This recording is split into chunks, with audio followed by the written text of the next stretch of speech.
A lot of people think of art as something very intuitive and emotional, where making art means just kind of looking deep into your heart and letting the artistic content spring forth into being, like taking a very metaphorical poop from the heart.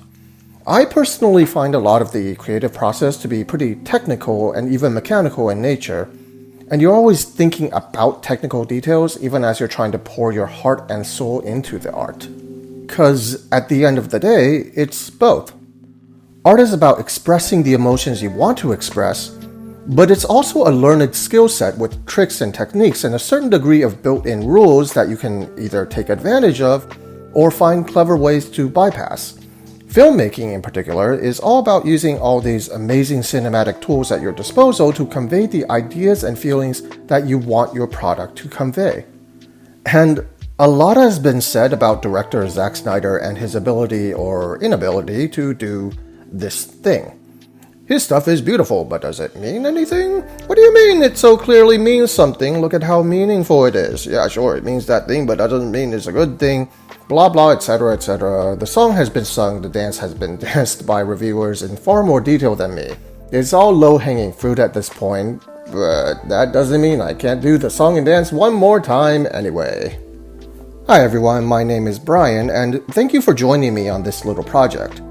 What I'd like to explore today is something that has always bugged me since Snyder's first DCEU film was released, which is how it portrays Jonathan Kent as a mentor figure for Superman, how this portrayal is different from those of other mentor figures in comparable stories, and how this seemingly small detail reflects on the overall story that Snyder is telling here.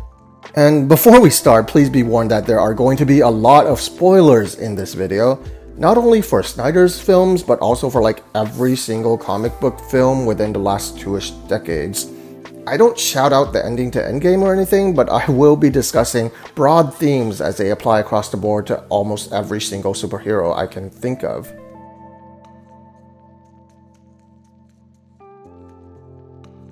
And one of those broad themes is that our heroic protagonists will often have at least one primary mentor figure.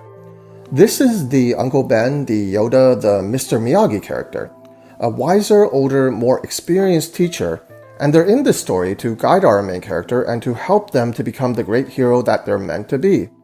That's just what happens when so many superhero films are basically first chapter origin stories. The hero doesn't start off as a hero. Instead, the story is about how Spider-Man truly becomes Spider-Man, or how Wonder Woman becomes Wonder Woman, or how Superman becomes Superman. And so, the mentor figure is essentially a narrative tool placed into the story to grant them the advice, the wisdom, the moral backbone, and sometimes even the physical training that our fledgling hero needs in order to become a bona fide force for good. Now, as with every trope, there will be variations on this theme. For instance, you certainly don't have to be a significantly older teacher type to have important things to teach our hero. In fact, there could be multiple mentor figures in a single story, maybe even shared with other roles in certain ways, each one imparting different sorts of lessons that are all equally indispensable for the hero to become what he or she needs to become. Other times, a mentor's methods might be flawed or even outright malicious, forcing the hero to have to surpass their teachers in order to truly ascend to their final form. The mentor's impact on their hero's development might be a bit finite or go as far as to shape the very foundations of the hero's motivations. In some cases, though, the mentor might possibly just not exist in your story at all. Screw him! Who needs him? Remember, this isn't some ironclad rule that you can't try to find ways to circumvent or invert. Because ultimately, it's just one big metaphor for characters to come of age. Regardless of how old our main character might actually be, in context of the story, they are symbolically a child who needs guidance to reach their heroic potential, or, in other words, to grow up.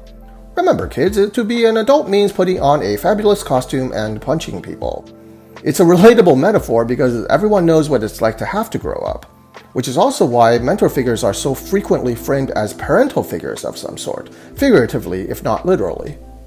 And something else that tends to happen to these mentor figures, if they exist, is that they very often, die in the story. It happens a lot.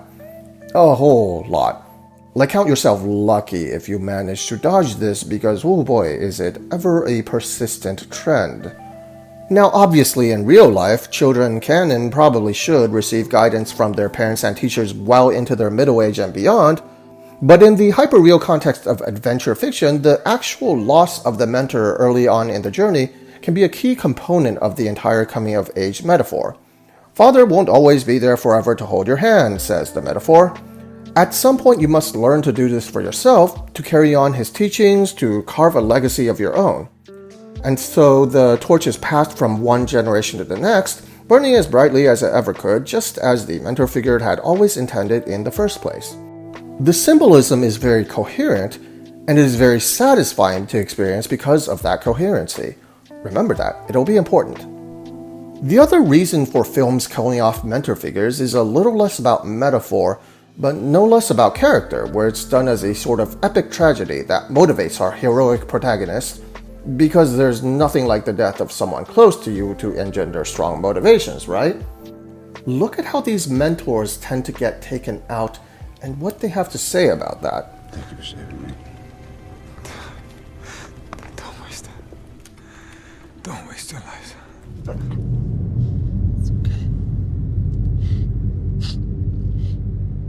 Don't be afraid. Forward. Always. Always. Forward. The time has come.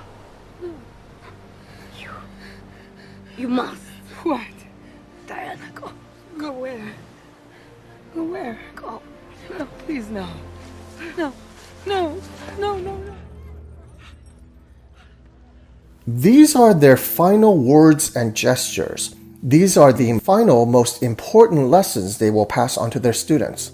The hero's transformation isn't going to stop at this point, but ultimately these are the final ingredients necessary to give that final push for the mild-mannered protege to become who they should be. Don't waste your life. Don't lose your heart. Get back up. Keep moving forward. Go. Save the world. These are calls to be proactive, to be heroic. And this is the message that's going to stick with the hero and with the audience, especially because it's being captured during the moment of passing, frozen in time along with the grief and trauma. In a cynical sense, the mentor's passing becomes a sort of persistent curse as well, compelling this hero to be bound by their duties, almost as if they're going to be haunted forever by the unrelating shade of their mentors. I'm sorry, you don't want to be Spider-Man anymore and just want to live a happy, normal life? Well, I hope you like disappointing your dead uncle, you ungrateful little... The thing is that the passing of a mentor, however sad, however unexpected, however even schlocky at times, should not feel like a betrayal of their role. When done correctly, it should not feel unsatisfying. Dr. Erskine's motivation in the Captain America film is to create Captain America. His in-text mission here is to create Captain America, and his symbolic role is also to create Captain America, and right down to his dying breath he accomplishes this, fulfilling his role to the story, to the audience. Characters are ultimately tools to serve the story you want to tell, and this is a satisfying use of character. Whatever happens tomorrow, you must promise me one thing. That you will stay who you are. Not a perfect soldier, but a good man. Again, you don't have to make a film this way. All these tropes, variations on tropes, subversions, and hybrid tropes, they're also just tools that you can pick and choose from. For example, while the wizard Shazam served periodically as a mentor figure in the original Captain Marvel comics and reboots, David Sandberg's film omits this role for him entirely, instead having him just spout exposition at a completely bewildered Billy, give him unexplained powers, and then crumble to dust. Symbolically, this resonates with Billy's status as a foster child, someone who was left without parental guidance for much of his childhood. And without an actual teacher to show him where to even begin learning the ropes, Billy is forced to turn to his foster brother for guidance, and the film displays more of a buddy comedy / found family dynamic. The archetypal coming-of-age story has changed, It's now less about how our hero needs to be mature enough to shoulder all the burdens of heroism all on their own, and more about how true maturity means letting others in to help you carry that weight. The source material, which was totally workable before, gets a workover. But this is a good thing. It means the filmmakers were paying attention to the type of story they wanted to tell and chose the more appropriate tools to do the job with. In more variations, Logan pulls off 2 instances of mentor figures getting killed off so their students can carry on, because boy, that movie was sad. Spider-Man Into the Spider-Verse gets to have its cake and eat it too, with multiple mentors all tripping over each other to teach the heroes. The death of a very brief mentor and standard passing of the torch to inspire motivation and family team-up dynamics, with an alternate universe version of the original inspirational figure, a mentor fake-out and betrayal and unbetrayal, and additional motivational death all in the same film. The sky is the limit. The point is not to say that you have to do it this way or you have to do it that way.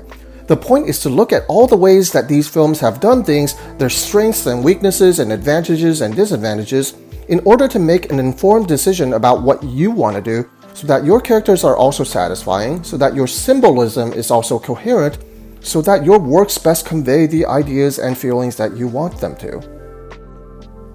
And with all that said, let's talk about Superman and Zack Snyder.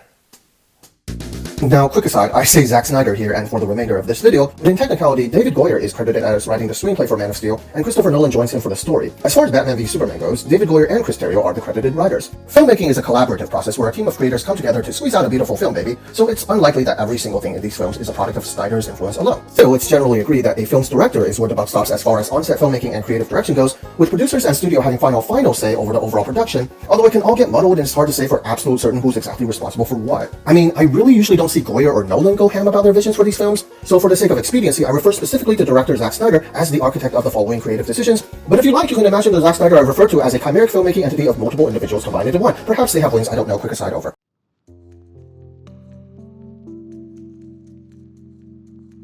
The persistent Superman origin story contains 2 primary mentor figures, his birth father Jor-El and his adoptive father Jonathan Kent. Yes, he also has Martha's, but they usually play a supportive or even negligible role in his character development.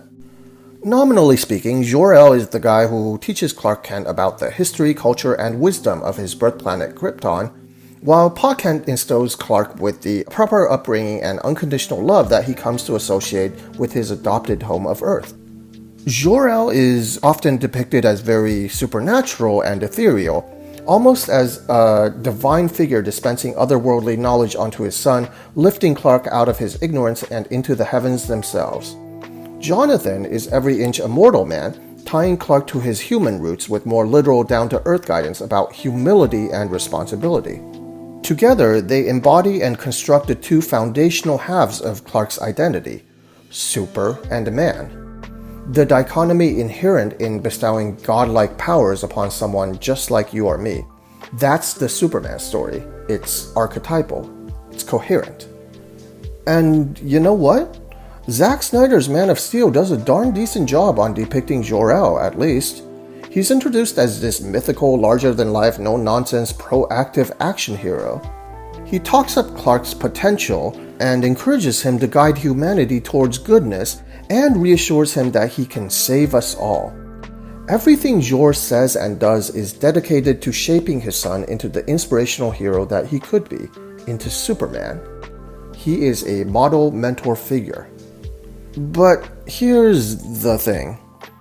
All that stuff Jor-El is hoping for, all that stuff about being a beacon, correcting Krypton's mistakes, all that he wants his son to do to become, it doesn't really happen in this story. It just doesn't. Jor-El wants Clark to guide people, to give humanity an ideal to strive towards, to be a role model, basically. But when and how does Clark do this, either in Man of Steel or in its sequel, Batman v Superman? Which characters are in these films looking at Superman thinking, gee, he's being really brave and self-sacrificing, I guess I should go do those things too? I guess Batman kind of does that at the end there, because Martha? And even then, he's still blowing people up? The funny thing is that a lot of the human characters we see in Man of Steel pretty much just start off being stalwart, decent people in the first place. Colonel Hardy was kind of a curmudgeon who understandably does not trust Superman at first, and then learns to trust him after seeing his altruism, but there's no indication that he or any other members of the military would have been any less brave or self-sacrificing if Superman hadn't come to Earth. We see the Daily Planet staff acting courageously and compassionately with each other, and they never even meet Superman in this film, so how are they being inspired by him? The only person we see being changed by Clark's actions is his childhood bully, but that was before Clark ever met Jor-El, so it has nothing to do with Jor-El's influence. Already we're beginning to see incoherencies in the storytelling. A mentor figure instructs our hero to inspire the masses, but the story doesn't follow through on that because the fact is that the Superman of Zack Snyder comes across too uncertain and too troubled to be able to inspire anyone in the way that Jor-El hopes for. Sure, it's nice that the people he helps likes him more, and there is such a thing as leading by example, but the only times after the Zod invasion that we see Superman even speaking to another human being is with Batman and then Lex Luthor. Does he literally just not talk to anyone he helps? Is he guiding via telepathy? I mean, this is like the opposite of what Jor-El wanted. So how is it that Clark was unable to reach the heights that he could have in spite of all that Jor-El did for him? Well, to answer that question, we gotta look at how Zack Snyder utilized Jonathan Kent, the voice perched on Superman's other shoulder. I just wanted to help. I know you did, but we talked about this, right? Right? We talked about this. Clark, you have to keep this side of yourself a secret. What was I supposed to do? Just let him die? Maybe. There's more at stake here than just our lives, Clark, or the lives of those around us. You saw how Pete's mom reacted, right? She was scared of Clark. I think it's clear where I'm going with this, so let's try to start off being fair. Snyder's Pa Kent character does not mince words, does not sugarcoat. He does not deal in power fantasies, but in the harsh reality of hazards and consequences of all the downsides of what being Superman would mean for Clark. He clearly loves Clark, maybe even to the point of smothering him too much for fear of losing Clark. He experiences these fears and doubts because he's only human. And that's not a bad place to start building a character, even one who is so clearly framed in the story as being a mentor figure. Mentors don't need to be hopeful and coddling after all. They can absolutely be big old cynical killjoys. They can have layers. They can be flawed. Well, the problem here is that they still have to be big old cynical layered flawed killjoys who actually helps our hero to become a hero. And Pa Kent does just about everything in his power to hinder Clark's natural instincts to be proactive and heroic. One of the very first things he does in the whole film is to admonish Clark for saving children. Yes, he also does encourage Clark to seek out his destiny and to grasp it under his own terms. He impresses upon Clark the importance of choosing to be a good person with all his powers and being ready to stand proud before humanity when that day comes for good or ill. He says all this, yes, and these are good things to say. But what he actually does, what he actually teaches, is that Clark needs to keep his head down and to look out for number one, because even multiple human lives are not worth the hardship and persecution that those people will inflict upon Clark as an outsider. Because the day people find out the truth about Clark is a day to be dreaded and feared. We know this is what Jonathan teaches Clark because Clark outright tells Lois that this is what his father taught him. My father believed that if the world found out who I really was, they'd reject me out of fear. And the messaging is back and forth incoherent. It's important for Clark to be a good person, but don't be a good person yet, because that'll make things worse right now and you gotta wait. Wait for what exactly? For people to be ready? How will anyone ever be ready for you if they don't know you actually exist? Are people gonna just auto-magically become less xenophobic? I mean, Isn't inspiring that change your job? Or are we waiting for Clark to be a strong enough person that he can withstand their eventual xenophobia? Cool, how is he going to get stronger if he's hiding himself, afraid to realize his potential? It's ultimately no wonder that Clark ends up completely unprepared to be Superman if he's been hearing these constraining, counterintuitive lessons all his life. Like, it's okay if Jonathan Kent as a human being doesn't make sense. This is the standard defense for how this character is written. He's only human. He can be contradictory. That's relatable, right? Flaws are relatable. I mean, yes, but only up to a point. Jonathan Kent isn't a real person. He's a fictional, manufactured creation in the story you're writing who only says and does things that you make him say and do. His purpose within the film is to provide guidance for Clark, and you, the filmmaker, are the one who saddled him with this role when you dedicated entire multiple portions of the film to depicting and examining this guidance, so it had better not be gobbledygook.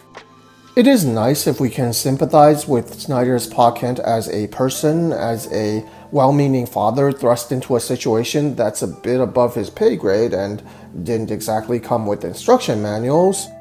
But in the context of this film, we, the audience, still have to listen to this guy preach about his galaxy brain notions for scene after scene as if they might be, I don't know, important to the film's themes or something.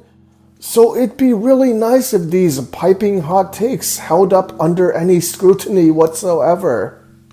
So the next time Jonathan appears, he and Clark are having a heated argument wherein Clark, quote-unquote, wants to do something useful with his life, while Jonathan maintains that farming is important and Clark should be content to do just that. Before we poke into this scene, let's look at a somewhat comparable scene from Richard Donner's version of Superman between the same two characters. Yeah, I know. You can do all these amazing things, and sometimes you think that you will just go bust unless you can tell people about it, huh? I mean, every time I get the football, I can make a touchdown. Is it showing off when somebody's doing the things he's capable of doing? Is it a bird showing off when it flies? No. When you first came to us, we thought that people would come and take you away because when they found out, the things you could do, and that worried us a lot. But then a man gets older and he thinks very differently, and there's one thing I do know, son, and that is you are here for a reason. I don't know whose reason, whatever the reason is, But I do know one thing. It's not to score touchdowns. Huh? Thanks, Dad. And then he has the most ironic heart attack ever and dies. Okay, so on the surface, both Jonathan Kents are saying pretty similar things. Clark needs to be careful about how he uses his powers. He's here for a reason, and that's more important in the long term than his immediate needs. So, why does this Pa Kent make sense to me when the other doesn't? Well, right before this scene, we actually do see that Clark has absolutely been showing off by using his powers recklessly. So yeah, it makes sense for Jonathan to guilt him a little, to emphasize how Clark wasn't sent here to experience the triumphs and defeats, the epic highs and lows of high school football. It doesn't sound preachy to us because coherent storytelling had established that Clark needs to be taught this lesson. Compare this with the situation in Man of Steel where we've never seen instances of young Clark showing off needlessly or even behaving arrogantly in the least, so Jonathan acting as if Clark thinks he's too good to be a farmer comes across at best as him being butthurt over nothing, and at worst, actively blaming Clark for a non-existent failing. Consider that scene in the Harry Potter film where Professor Snape treats Harry as an arrogant problem student when he was only taking notes as he was supposed to. Congratulations, Zack Snyder, you've made Pa Kent into Professor Snape. Also, the last time we saw Clark and Jonathan talking in this film, Jonathan was telling Clark that he owes it to himself to find out why he's here. But now Jonathan's upset that Clark doesn't want to stay home forever. Cool, more inconsistent messaging. At this point, Jonathan is just not a likable character. Like, I'm sorry, it doesn't matter if it's all very human or realistic, and it doesn't matter how much of a loving father he really is. You've ultimately constructed a very frustratingly incoherent character, and viewers are completely within their rights to find him frustrating and unlikable by that metric alone. But we're not done yet. What happens next is that Clark does act hella childish by pulling the "you're not my real dad" card. Wait, where have I seen this before? And I know I'm not your father. Then stop pretending to be. Oh, right there. That's where I saw it before. Anyway, both characters do seem to realize that they're crossing the line here, right in time for surprise murder tornado. Okay, so superhero films can be pretty melodramatic a lot of the time, so a tornado instantly materializing from the heavens to laser focus assassinate your dad in the middle of your tense family debates is not the weirdest thing to happen. But this sequence is still a big ol' exercise in frustration because it's kind of the action film equivalent of the horror film characters who keep splitting up and then running back into the house. First of all three Kents manage to forget their dog in the car, which, yikes, awkward. Clark does run back for Doggo once Martha is safe, but Jonathan physically stops him to hand over a child that he was already carrying to safety and to tell Clark to escort his mother, who is also already on her way to safety. Like, he knows Clark is stronger, faster, and in less danger than he is, but forces his son to play backup at every turn, which actually puts everyone in more danger. Like if someone's house is on fire, but you're benching the guy who's wearing protective flameproof gear and jumping in yourself for no good reason. Anyway, Jonathan does get back to the car, but now Dog doesn't move. Why? Did Dog.executive stop working? And then upon seeing a car land on top of his father, Clark says it's okay for some reason and just stays there. Jonathan bodily falls out of this car. Clark is still not moving.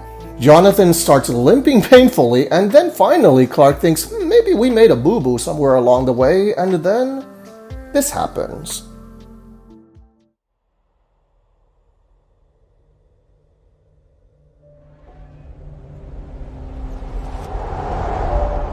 There's a lot to unpack about all this, but for our purposes, the main takeaway is going to be, again, how Jonathan does just about every single thing in his power to stop Clark from being heroic.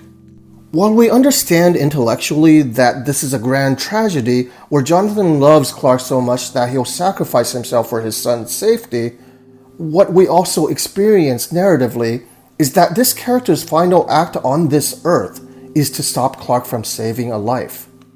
Remember what we were talking about earlier, where a mentor figure's dying words will be the most powerful lesson that sticks with the hero and therefore with us? Well, here are Jonathan Kent's dying words, loud and clear. Like, at this point it barely matters what else Pa Kent does in this film, because this is the memo that matters the most, registers the most in our minds, and encapsulates everything Snyder wants the character to be about. In a total subversion of the classic parental figure who uses their last moments to cement the hero's future as a hero, Zack Snyder decided that this character's dying message for his son, that would be etched into Clark's conscience forever from this traumatic experience, was the word no. Stop.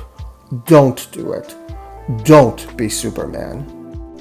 It certainly engenders strong emotions in Clark, but in the wrong direction. It feels like a betrayal of this character's role. Don't waste it. Don't waste your life.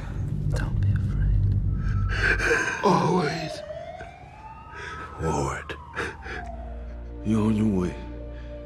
Just keep going. Just keep going. Diana, go. Go where? Go where? Go. No, please, no. No, no, no, no. You can save her, Cal. You can save all of them.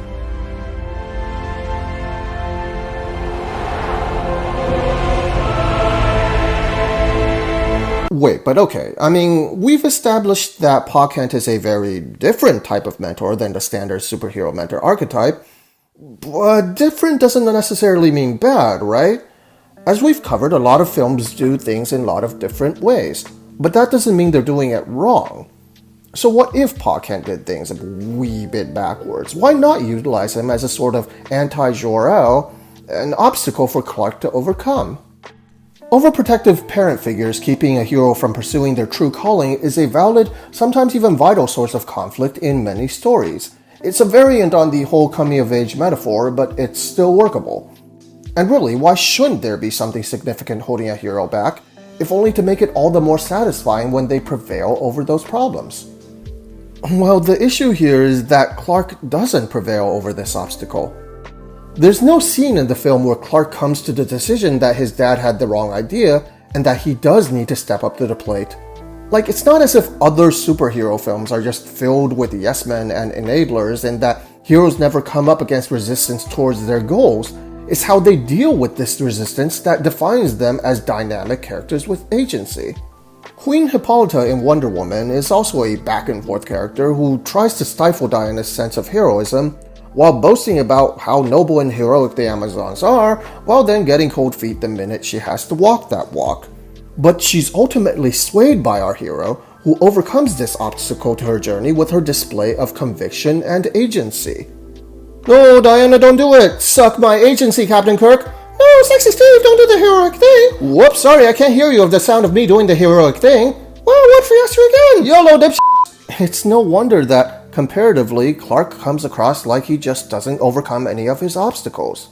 Remember, the standard coming-of-age metaphor relies on the child figure either being bolstered towards maturity by his mentor, or else managing to surpass them of his own agency in order to complete the journey towards adulthood. Otherwise, he just remains a child, ungrowing, stagnant.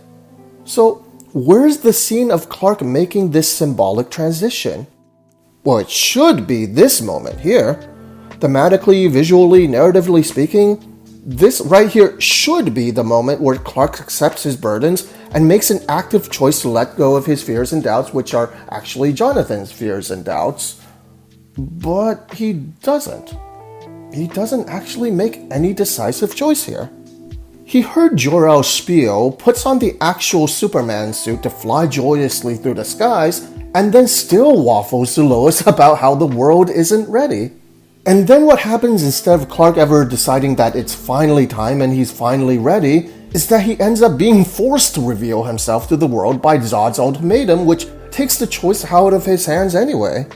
The closest scene we have to Clark making anything of an active decision here is when he consults a priest about whether the fate of the entire planet is worth his revealing himself. Because yeah, that's how deeply Jonathan had conditioned him about keeping his head down. And then the conversation ends with Clark just kinda sadly giving in about it, like, "Oh, fine, I guess I'll force myself to do this if there's no other way." So, what would Clark have done with his life if alien invaders hadn't been holding the planet hostage in exchange for him? I guess we'll never know. Imagine, if you will, Tony Stark returns from his captivity with all that he's learned about how his weapons are used and all the power to do something about this at his disposal, but then he just does nothing. He does exactly what Daddy Obadiah wants him to do and just keeps his head down, mulling this problem over forever. And then imagine that Obadiah suddenly attacks the city and holds 100 people hostage in exchange for Tony's arc reactor, forcing Tony to have to step up or else everybody dies. Okay, sure, the story is given a kick in the butt to move along, and we do technically get to see Tony become Iron Man to save lives, but it's not very compelling because this was a huge character-based conflict being resolved with little actual characterization. Yes, sometimes unexpected things happen, and characters have to deal with these upheavals to their status quo whether they like it or not, and how they do this also says something important about their character. Fair enough.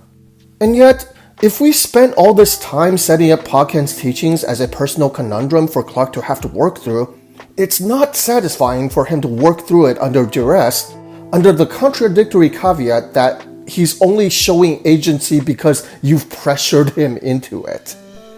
Incidentally, Batman v Superman has a similar problem where there are scenes after scenes questioning the ramifications of Superman's very existence on this planet.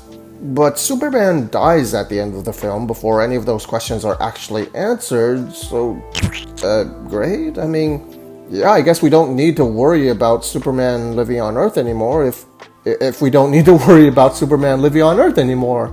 Conflict frickin' resolved. Anyway, I'm digressing. And the question remains, Snyder wrote a different story than the standard, but still, why is that bad? What if the whole point is to tell a slightly darker, less idealistic superhero story where things don't go quite as they should and the hero in question doesn't quite reach their potential? Wouldn't it make sense then to write Pa Kent exactly like he did, filling Clark's head with fears and doubts, making him exactly as unprepared as he ended up being, with the outcome turning out exactly like it did? It wouldn't be a joyous, triumphant film, but it would be coherent, right? He always believed you were meant for greater things. Wait, what? And that when the day came, your shoulders would be able to bear the weight. Wait, what? Yeah. I just wish you could have been here to see it finally happen. He saw it, Clark, believe me. Seriously, what?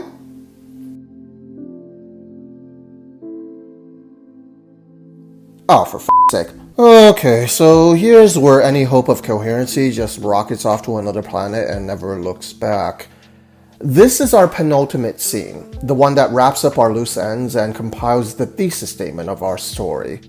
And when all the dust has settled and all is said and done, Zack Snyder wants us to look back on the events of Man of Steel and think that Jonathan Kent had, in fact, been envisioning this future of superheroism for Clark all this time. Indeed, the Batman v Superman sequel goes as far as to outright declare that the very concept of Superman, as in Clark in a costume flying around the world saving everyone in the open, was Jonathan's dream? And how do we know this, considering Jonathan spent nearly every one of his scenes trying to prevent Clark from being a superhero? Well, you see, one time he stared fondly at a young Clark playing in the yard while emotional music played. He always believed you were meant for greater things. I just want to do something useful with my life.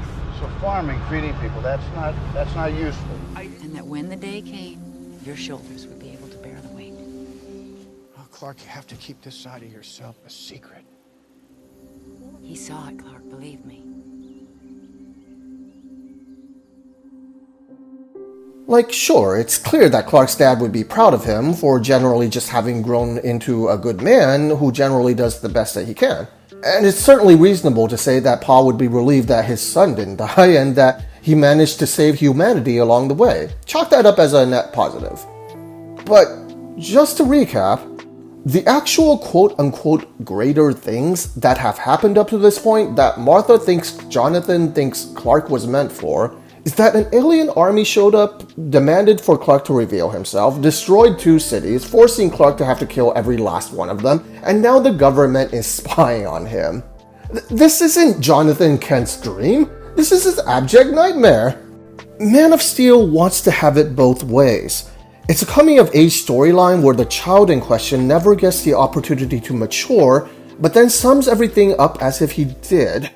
It created, let's be real here, a pretty inefficient and unlikable mentor in Jonathan Kent who holds Superman back at every turn, and then wants our hearts to warm at how very wise and prescient he was.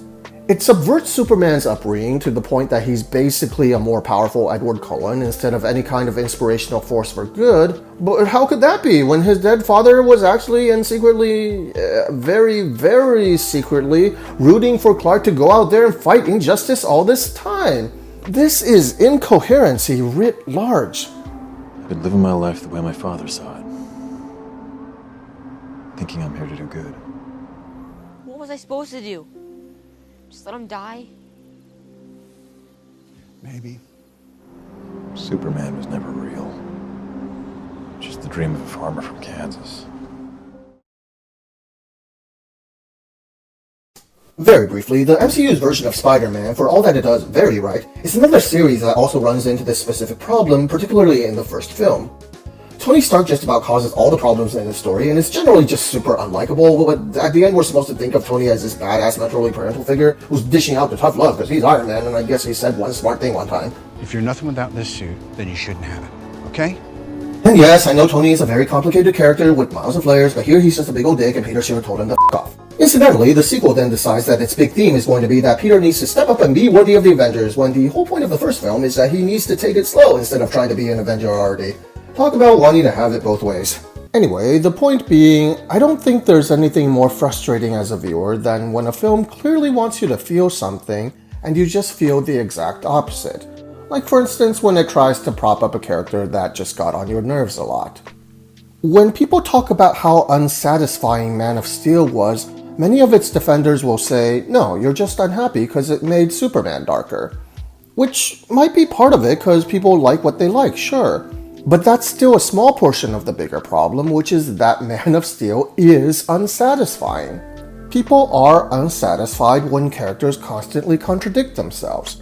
People are unsatisfied when the story keeps telling us one thing while showing us the opposite when they end up not feeling what the story wants them to feel. People are sometimes unsatisfied, maybe when you change the story that they know, but they're definitely unsatisfied when you do that without thinking carefully about how those changes would change the story. And that's the thing.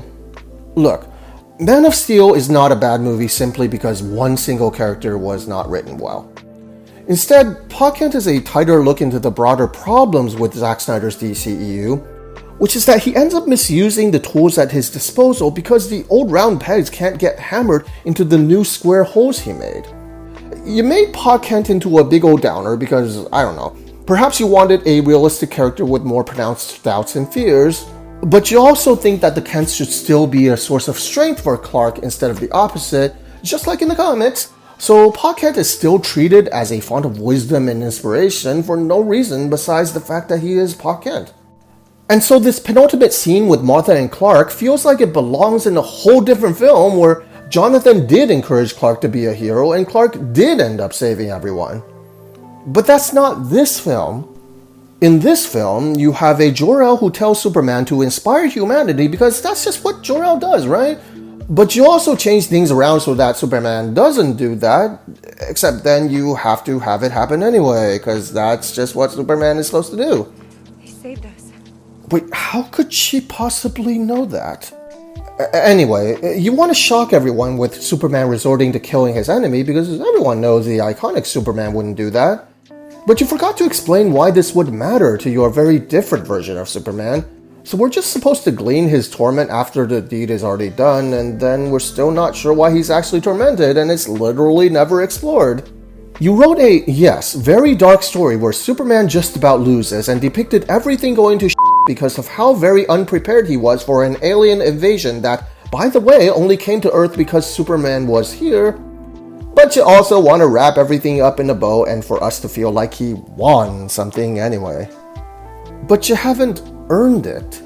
You want to take advantage of the very many iconic fixtures of the Superman mythos, but your story deconstructs those fixtures instead of supporting them.